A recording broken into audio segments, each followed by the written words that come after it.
Hey, hello guys, and finally it's time to teach you how to play against Trompowsky system. During last couple of years, I got so many messages and emails and requests like, please show us Trompowsky whether with white or black pieces. If I remember correctly, I made a couple of videos where I played that with the white pieces, where I made analysis of the game in the Raptor defense of Trompowsky, but I never showed you how should you treat this system with the black pieces. There are so many different approaches. I opted for the one that, according to Kasparov and Carlsen, and their conversation and one of the DVD videos in, I don't know, it was like, it's been like 10 years ago, they both agree that the D5 is the best approach against Trompowsky. So let's immediately get started with that, and let me just show you what the point is. It's been a real headache for Trump fans in recent years, and even Magnus didn't go anywhere against it in the last World Championship match where he played and went for the bishop g5. I just have to tell you that Trompowsky with the white pieces was extremely dangerous, like 25 years ago, mainly thanks to a good friend of mine, world junior champion Igor Miladinovic. Altogether with him, grandmasters Julian Hodgson and Kosic at that time were the main supporters of this system, but mainly thanks to Miladinovic and his fantastic wins, it became so popular. Nowadays, this d5 move creates lots of problems to these guys. I'll try in this video to cover all possibilities and to do them mainly by explaining you the main ideas and plans. So, after black goes with d5, there are four different approaches by white. First approach is Verasov's system with the knight c3. I believe if we go into the d5 system, we definitely have to cover what happens after knight c3. There are so many possibilities. You can play French with e6, but that's not what I support here. You can play bishop f5, what I played in the past, but that's also something I'm not gonna do. I'll give you the most flexible knight bd7. The simple point of knight bd7 is that you never can, once again, consider taking on f6 because I'm going to recapture by knight and keep the healthy pawn structure. When they go with queen d3, I especially like move c5.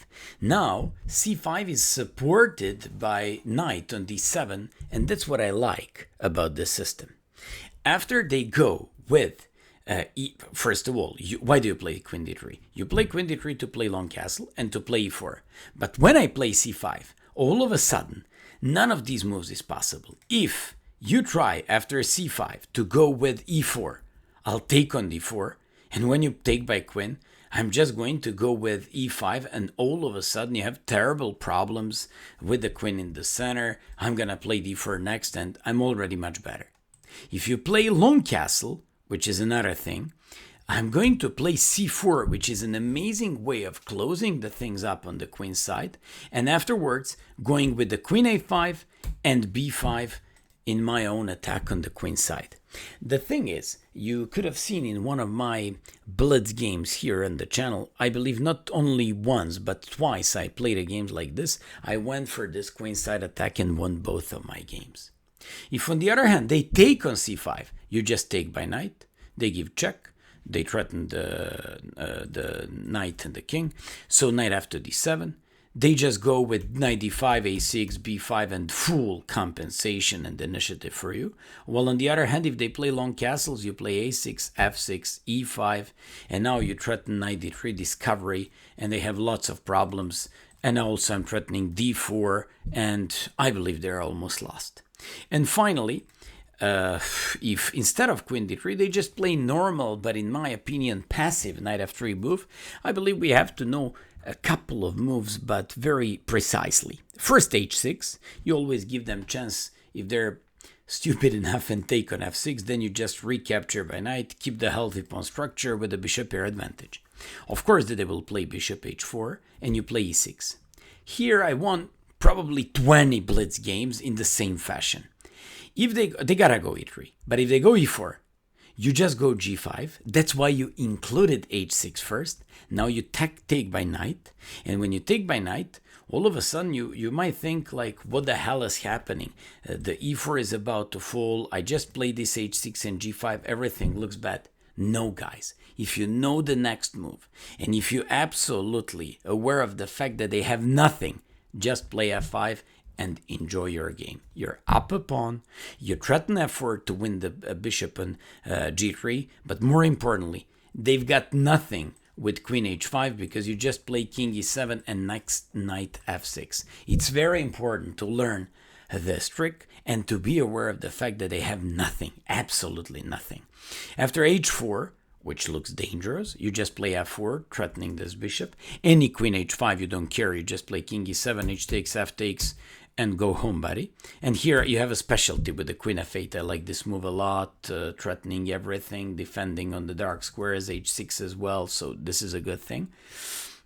If they go bishop h6, just play knight f6, you threaten the pawn on d4, you solidify yourself. They don't have h takes g5 because even this rook is now not under the attack any longer because of bishop h2 on the h file, and everything seems to be good for black. All things considered, when they play knight f3, h6, bishop h4, e6, they gotta go with e3.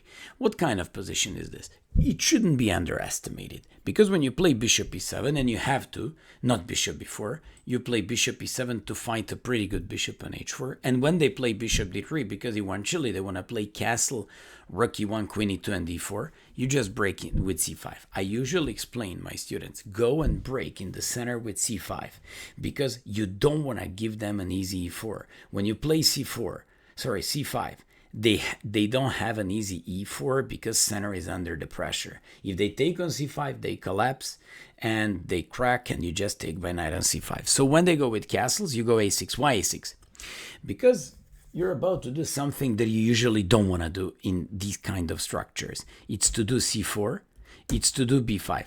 Why I'm saying you usually don't do it? Because then you give them an upper hand and they're in the driver's seat because they have a one easy, simple, and straightforward plan with e4. But you don't have to panic. Even when they play e4 here, we can do it. That's why we need bishop on e7. So when they take, now we have bishop b7 and we install our bishop here with a good control of the center and good control of the game. We also haven't committed ourselves yet with a castle, which doesn't mean that we're going to make long castle. Of course, short castle is going to be played, but you always have time to, make some sort of delaying ideas and put your opponent in some sort of trouble because he's still not aware of the fact what is going to be your plan. Your plan is going to be castle, knight f6, or knight b6, b4. You just play on the queen side. This bishop on d5 is a monstrous piece.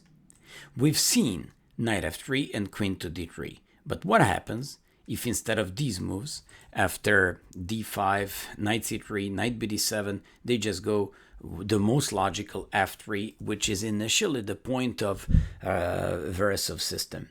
Then you just go with c5, and you once again send a clear message to your opponent. Yes, I'm fighting against your e4. So if you play e4, which initially happens in most of my games, any d takes, you always play e6 and take on c5, and you just don't care because you're down a pawn, but your initiative is fantastic. Having king like this reminds me of that Karakan played by Karpov. So when they play e4, you just take on d4. They cannot take by queen because you'll play e5 and next is d4 and you're so much better because the king is weak and you're just harassing this queen with tempo. And after bishop f6, you gotta remember, I played few games. It's a little bit difficult because when you take by e-pawn and you do it to open the dark square bishop, and when they take by queen, you gotta do bishop c5 and you're down a pawn. You're down a pawn, but for what? What is your compensation here? Compensation is bishop pair. Compensation is pretty weak dark squares, consequently king on c1. And you just want to somehow play a6, b5, a6, rook b8, b5, lots of things like that. Definitely, black has a compensation. I'd even willing to say initiative, and you don't have to worry being a pawn down. So Veresov is solved. Next one that we have to check is knight to d2. Knight to d2 became very popular. I played 2 tournament games, won both with black pieces. By the way, I've been playing d5 for more than 10-15 years with a black against Trompowsky, and I never had problems. Point of knight d2, they don't want to commit themselves yet. And for example, if you are not careful, I'm just showing you what the plan of white is. e6, and they play e3. And you're still not careful, and for example, you play c5, c3, knight c6. In some of these games, they're going to play like bishop to d3. And if you play something stupid like bishop d6, and which looks absolutely logical, they will play f4. And all of a sudden, they will go with the knight on f3 and knight on e5 and play a good version of the Dutch defense with an improved bishop. Usually in the Dutch defense, reversed, bishop extends on c1 or in previous positions on c8. Here, they just solve the problem of this bishop and then they play a normal game. That's the improvement of the Dutch defense, because here the bishop is just out. It's going to be always given for the knight, or you can just retreat it. But the point is they just have an easy plan with the knight f3 and knight e5. So that's why after knight d2, we got to go with c5. Breaking in the center is of a crucial importance, and it should equalize on the spot. So if they play like e3, I'll show you currently the most popular line in the world, played by Carlsen, MVL, and all these top guys. You just take on d4. You just play queen b6, attacking both b2 and d4, defending on f6. So when they play knight b3, I suggest you to play bishop g4, solving the problem of the light square bishop before you play e6 afterwards, or sometimes even knight e4 and e6. If knight g on f3, you just go with knight c6. No, I'm not interested in queen on b2 because it just gives them a huge development advantage, and I'm not willing to risk everything, my development, activity of my pieces, activity of their pieces actually, for one miserable pawn on b2. So knight c6. If they go ever bishop f6, you here take by g pawn. Why? Because I'm willing to go on the open g file once they make castle, and I'm willing to go with e5, breaking in the center and opening up both of my bishops. Finally, if they go knight b3 to defend the pawn on d4, I go bishop f5, c3 of bishop d3, I take and jump on e4 and play e6. I'm not interested in taking on g5. I'm interested in playing e6, but not like this, because in this case you can take on f6 and spoil my pawn structure and create some weaknesses, so I can hardly make a short castle here. Even if I do it at lots of risk. So knight e4, it's a nice move. Once again, sometimes I am, sometimes not interested in taking on g5, but I'm actually interested in not giving them possibility to go with bishop f6. Position is absolutely equal. And if they take on c5 against knight e2, it's another very nice position. You just play e6, and they just have to go with e4. b4, defending the pawn, doesn't work because of b6. Andreikin lost to Dingley Rand after this, because if c takes b6, you take on b4. If he goes with c4, he just captured, c takes, and this was a very interesting position. In a game like this, b takes, bishop takes, by the way, watch out, bishop f2 is threatened, followed by knight g4 and winning this one. But when you play rook c1, you can't go with the bishop f2, king f2, king f2, knight g4, this one and take, because eventually rook is gonna fall. Bishop. So that's why knight bd7. Full flexibility of the knights, defending c5, and black wouldn't have any more problems in a game like this. Black is, in my opinion, at least equalized at this position, but if not even more. In the case of knight b3, you just go knight bd7, e3, h6, and you just pick the pawn on c5 and equalize without any problems. What's your plan in a game like this? Play queen e7 and try to unleash in the center with e5. And finally, if they go with e4, you just take on c5. Watch out. On e5, I won few blitz games. It looks dangerous, and it does look dangerous, but you have this battery and intermezzo move queen b6, where if they take, you take. And now you can't win unfortunately, with checkmate because of this strong bishop, but you play e5. Point is, when they take, you just go rook g8, and they have problems with both bishop on g5 and pawn on g7. By the way, these are my professional analysis, so you don't have to worry, you don't have to question yourself. Do any of these lines work? Is it good? Absolutely enjoy, and be sure that what you're looking here at the moment is one of the top lines for black against Trompowsky. After queen e2, knight c6, long castles, bishop e7, solidifying himself. After e5, knight d7, they just exchanged these bishops, and we got a typical position from the French defense with the queen c5, where in the game Andreikin Hare Krishna, where black wants to play bishop d7, sometimes rook fc8, sometimes f6, depending on circumstances. Here, Hare Krishna equalized without any problems. And finally, we're coming to two most critical variations against Trompowsky. After you play d5, it's either bishop f6 or a3. I want to show you popular a3. Once again, popular a3 has an idea if you play e6 to go with these knight d2, bishop d3, delaying possibilities, so they can always play f4 and kind of flirt with the Dutch opening ideas. After they play e3, absolutely the fastest, safest, but at the same time most aggressive from black's point of view is c5. And this is the biggest problem for white players. c5 is their real problem. Oh, what's this so special about this one? The thing is, if they play knight c3, going into some sort of Verasov system, you just take, they take, you go knight c6, and you absolutely have a nice game.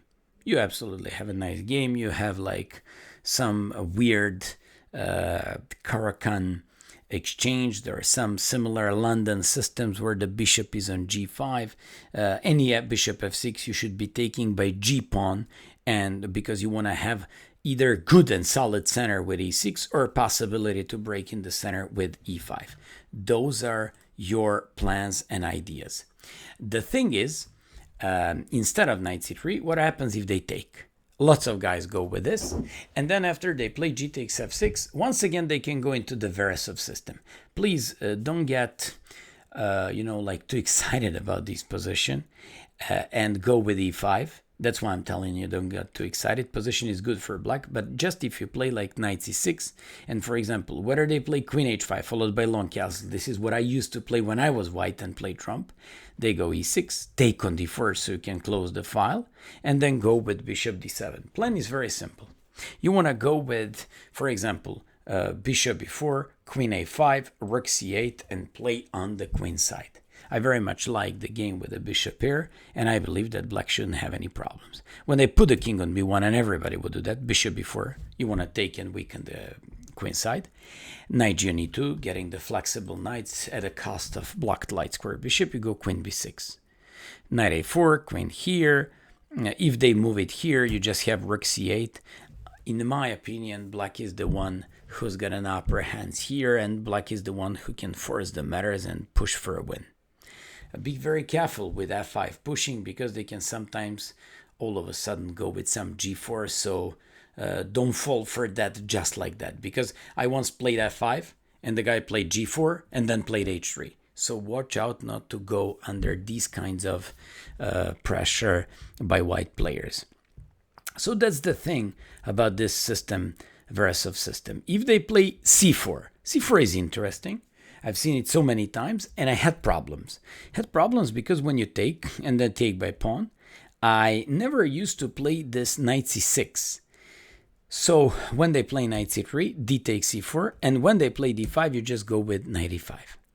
When you play knight e5, bishop c4 is the only way to get a pawn back. So what's the compensation for white for the bishop pair? Compensation is in the better pawn structure and probably safer king than our king. What's the thing that favors black in this position? Those are these bishops. Sorry, open G and open C files. I'd gladly play this with the black pieces because I'm always happy to play aggressive positions with the whether with white or black, but this time with black is very nice. And finally, if d takes e5, don't go with e5. That's very important because they have this stupid knight c3 and then you have problems with the d5 pawn. No, you go knight c6, flexibility. And when they go with move like, that's one thing, or you can just play e6. And if they play c4, once again, don't pay too much attention on this. You're happy to trade the queens off because trading the queens off absolutely leads to a fine game for black. The only problem, those are these double pawns, but they also have problems because we have two bishops and the game is fairly open. What's the plan? Plan is king e7, bishop d7, and then just go either bishop c6, knight d7, or knight c6. You certainly want to go f5 to take some squares away from the knight on c3. You certainly want to play a6 and b5 on the queen side. Place your rook on the g file and you have a nice game. All things considered, this position is good. So after we play c5, they gotta go with c3. They simply have to go with c3 because I just showed you that both bishop f6 and knight c3 are nothing. When they play c3, it's very important to be very precise here. You play queen b6 just in the right moment, spot on. So you threaten the pawn on b2. You support, even in some variations, knight on f6, but I'm not entirely afraid of bishop f6 because of g takes f6. And now they have to go with some moves. I won so many games when my opponents went for the most typical reaction, queen b3. It's so nice for us because we play c4. And when we play c4, I'm so happy if they take because I have the easiest plan in the world. I'll place my bishop on f5. I'll play e6. I'll push my pawn. That's a critical thing. b5, b4. When you do the b4, just sit there and wait, but it's fantastic. For example, I showed the game, knight e2, b5, a3. Aha, he stops my idea. Okay, let me just develop my bishop and get a full control of this diagonal. Why is that so important? Because of these plans, guys. Because of this plan, guys, because I need a4 for my knight eventually, and they will have unbelievable problems with this b2 pawn. Rook c1, bishop e2, and the only way to fight against knight on a4 is like this. This is London system reversed plans with the black pieces. So when you play knight a4, you take by pawn, and what do you have to do? Just rook here, another rook is gonna come here, and you go on b6, and they will have tremendous problems with b2 square. Another thing is when you play c4 to play queen c2, please don't make one mistake. It happened in the Serbian championship with two top 2600 GMs. The guy played bishop f5. He played bishop f5 because he knew about the trick that if he wins the bishop, he's gonna win the rook. But he just forgot that the knight wasn't on c6 and he resigned the game because he was getting mated. The thing is, after queen c2, you just play knight e4, threatening this bishop. And if bishop h4, now you'll see another lethal combination between the knight on e4 and queen on b6. Queen goes on h6. And the crucial thing is that the bishop cannot be defended because of g5 and it's lost. And if it goes on g3, you just go with the knight g3 and they cannot take because rook is hanging. And when they take like this, even if we didn't take the pawn, we would be much better, not to mention that we take it like this. Remember this idea with knight e4, queen b6, and when the bishop is on h4, queen h6. If bishop f4, you just play bishop f5, threatening knight g3 jump, and when they play queen c1, you just go g5. When they play bishop g3, on any bishop b8, rook b8, you just have much better game. Just somehow try to break and open the game for both of your bishops, and if they play bishop g3, harass that bishop. Knight e2, knight c6, knight e4, bishop e4, f3, bishop g6, and you just have an amazing control of the game, and black just looks great. All things considered, you're just so much better. Just because of this, your opponent is not supposed to play queen b3. He's not supposed to play b3 because it's weakening the dark squares, and I always suggest knight c6. So when you play knight c6 and they play knight f3, for example, bishop f4, you take, and here play e5 and weaken the dark squares. If they play e4, you play like this, threatening mate, And if they go here, you just play bishop c5. Once again, they have problems with the dark squares. But they won't play like this. On knight c6, they will all play knight f3. You play knight e4, harassing this bishop and winning the bishop pair. And now you just play queen a5. All you do here when they play b3, you just take advantage and create lots of weaknesses on the dark squares and fight for them. So that's why after queen b6, they gotta go queen c2. I'll show you a very modern approach here used by Rapport, who played knight c6. And after, look at this one. I played 2 games where my opponents went for f4. You just play knight g4, and believe it or not, you're completely winning.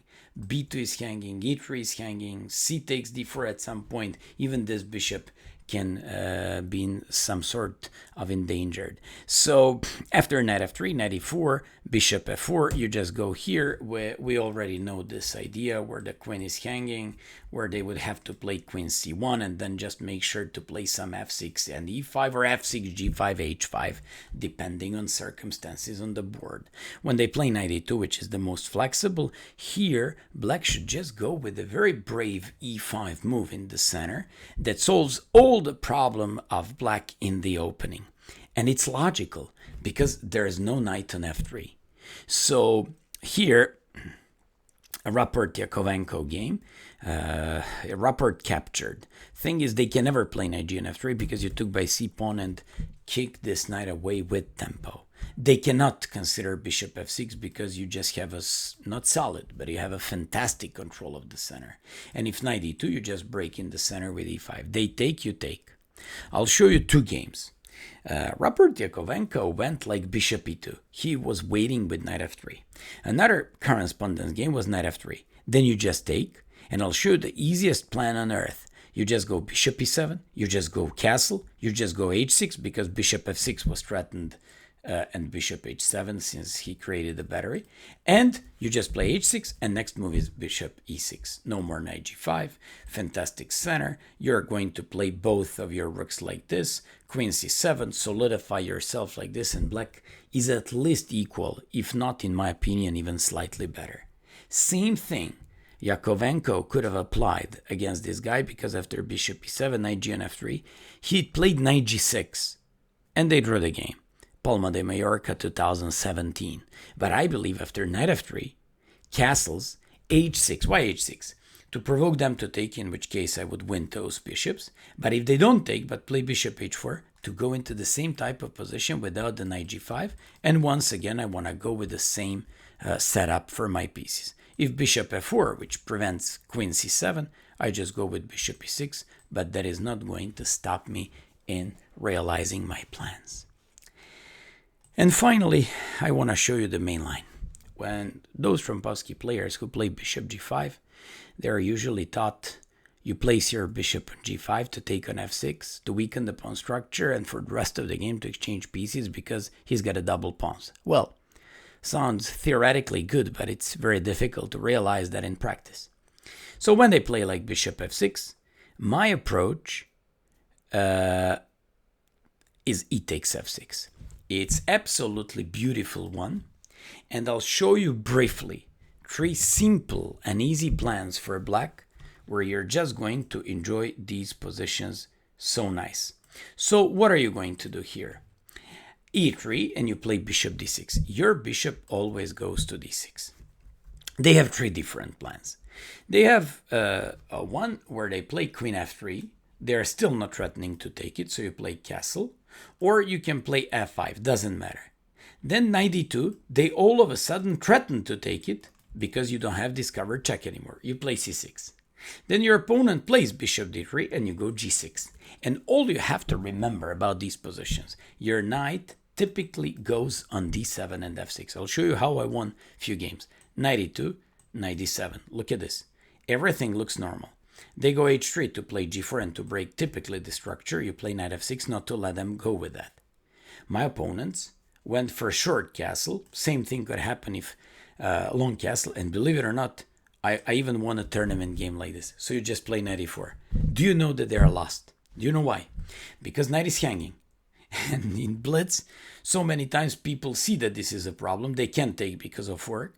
And they just go with knight b3. Then you play knight g5 and the queen is trapped.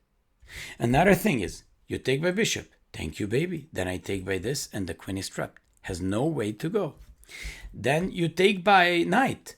Okay, buddy, but now I'm fixing my pawns and do the fork. So all things considered, you're lost. Is it going to be too different if you play long castle? Unfortunately for you, not. Because I play like this, threatening knight g5.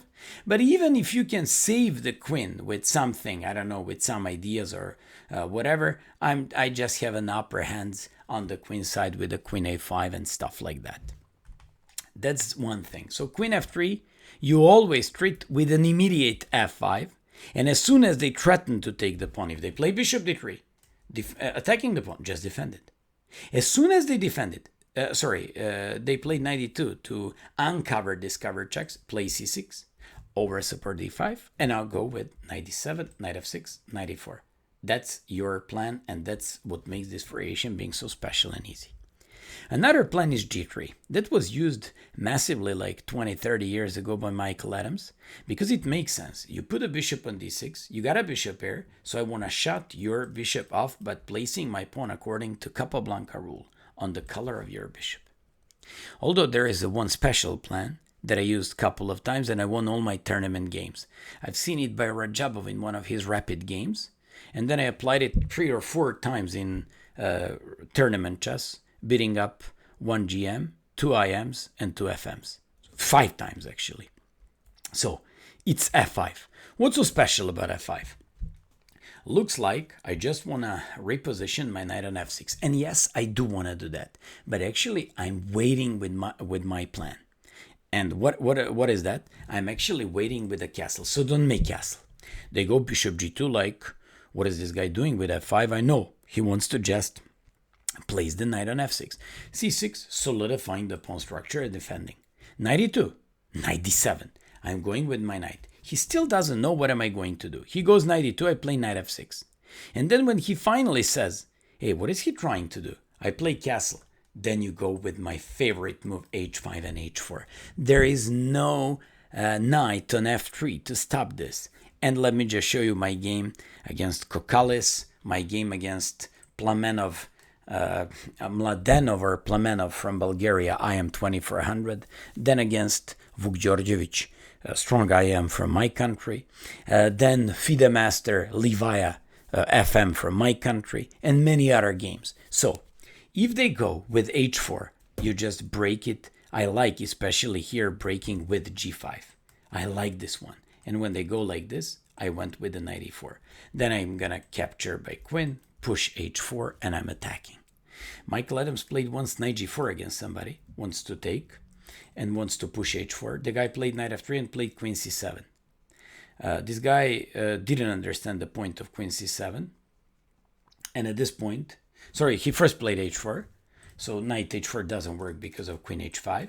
This guy went with g takes h4. He went with the queen c7. And this guy played queen d2, like opening up his rooks, doing a job. Also wants to play knight f4. Adams played rook h4. An amazing move. And the thing is, when you take on here, discovery attack and delivering checkmate. What a nice trick and win by black. Another thing is to play just castle, and after this to take it, to retreat your bishop, and then to play g6 with a fairly logical systems. Bishop e6, good control of the light squares, if possible knight g4 followed by g5, and good game for you. That's why those guys shouldn't be playing like this, but after like h5, they gotta go in the center. That's my game against Kokalis in Greece back to 2012, like 10 years ago. I played h4, my opponent captured, and I captured by knight. When he played e4, I captured, took on g3, and put my bishop back, keeping the bishops. When he played queen b3, I played a nice move, knight b6, so I can play bishop e6 and not to have problems with the b7 pawn.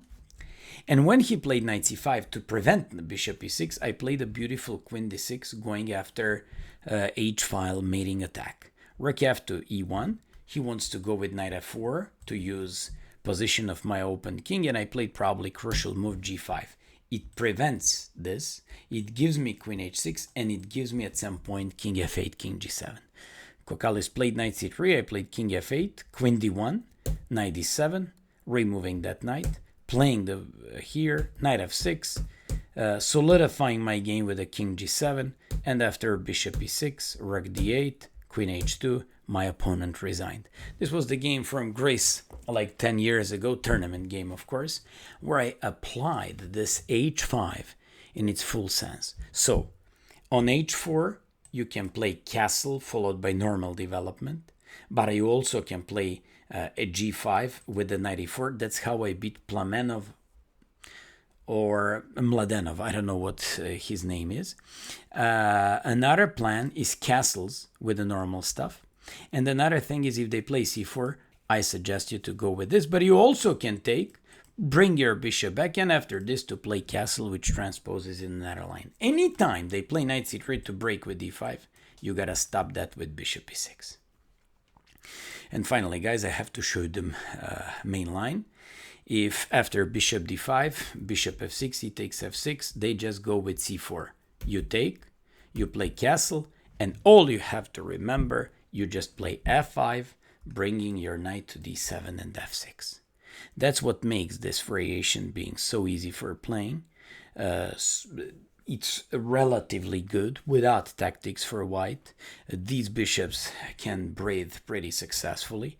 I'm bringing my knight on f6 and improving my pieces fully, controlling the e4 and the e file, and they have so many options. People like to play queen c2, play knight d7.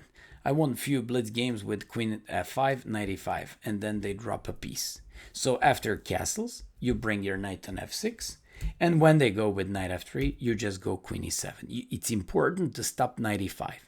I remember playing once blitz game against Kasparov and I forgot that, and he killed me with knight e5 and f4. Thing is, after bishop d3, g6, h4 to attack, you should never let that happen. You just play h5, having almost cemented game on the king side, and then you get an upper hand. a6, b5 or c6, b5. Just start pushing these pawns as fast as possible on the king side. b4, even sack the pawn with b3. And another thing is knight f3, knight e7, castles, knight f6. The most solid approach for black. When they play like queen c2, you play c6. When they go like rook e1 or whatever, you play g6, king g7, or you play queen e7, rook e8, bishop d7, and do stuff like that. I played so many games like this. I've never lost my game against Trompowsky. I have fantastic score even against GMs and IMs in Trompowsky with black pieces, so I'm fairly happy. I'll finish this lecture with Kasparov's game. Kasparov's game against Timan, and Timan in his game played a3. Typical for these systems because they want to go with some b4 at some point advancing on the queen side. Kasparov played c6, part of the plan. Queen e7, part of the plan. g6 solidifying his game, and as a part of the plan, moving his king to g7 in some lines. Timan played queen c7, queen c2, bishop d7, and played g3 to, I don't know, stop some f4 at some point.